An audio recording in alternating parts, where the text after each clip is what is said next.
Ready, go!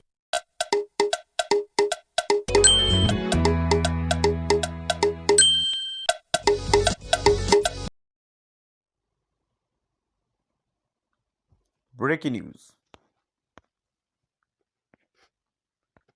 Welcome to today's headlines. As Buhari begs world leaders to forgive Nigerians' debt, two other talking points.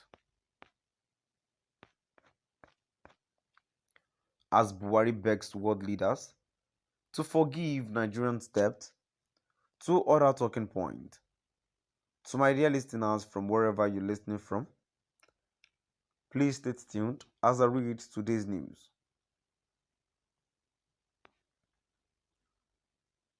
President Muhammadu Buhari last week begged world leaders to consider forgiving Nigerians' debt. We tracked two other stories from the seat of power, Aso Rock Villa, within the week in review. Call for debt forgiveness. On September 21, President Buhari lamented that developing countries were having issues with servicing their external debt and therefore appealed to world leaders to cancel the debt of countries roped in this challenge, Nigeria inclusive. Buhari made a call at the 77th session of the United Nations General Assembly, UNGA 77, in New York, the United States of America.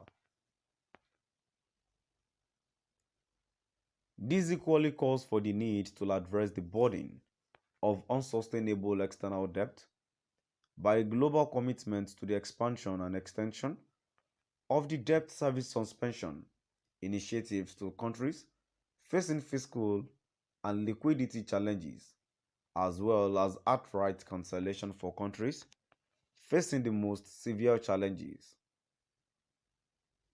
he said. With governance being a continuous process, Buhari may have tacitly admitted the debt crisis into which he has launched the country, a big burden the next administration must carry.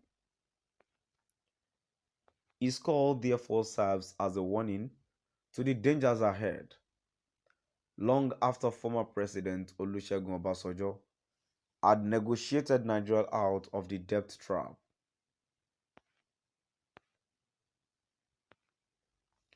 What must not be denied by the Buhari administration is that Nigerians' financial woes cannot be divorced from the unproductive economic policies and outright mismanagement of the economy under his over 7-year leadership.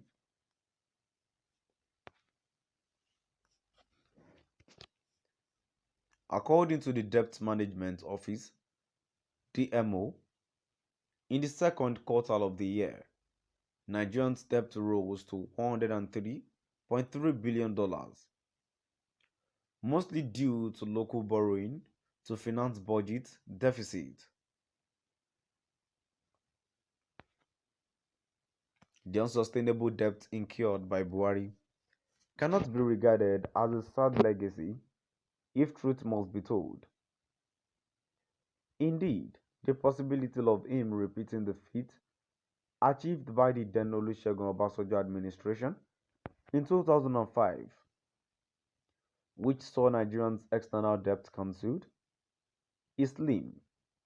This is the ugly reality he and Nigerians must embrace. Presidential commendation for NDLEA. The two other talking points.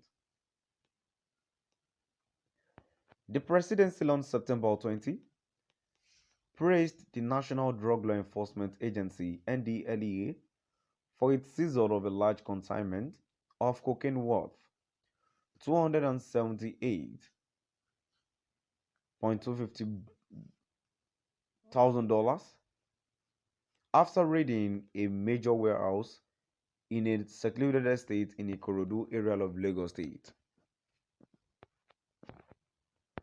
Buhari's special advisor on media and publicity, Femi Adesina, in a statement quoted him as saying, "I deeply appreciate the work that you have put into the eradication of the drug menace."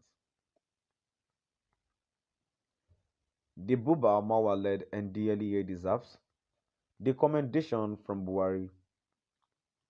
The seizure, nonetheless, shows that despite the tremendous efforts of the agency, illicit drug business is still very much alive in the country. The commendation should therefore serve as a strong motivation for the Marwa team, as they cannot afford to slow down in the fight against drug traffickers. This calls for Buhari to continue to provide the agency with everything needed in this national assignment. Dealing with corruption in Africa, on September 24, President Buhari challenged African leaders to rid their countries of corruption. According to a statement issued by Adesina, he threw the challenge at a H-level side event in New York, the United States. Buhari asserted, "Corruption has dwarfed our growth and tainted our nations and continent.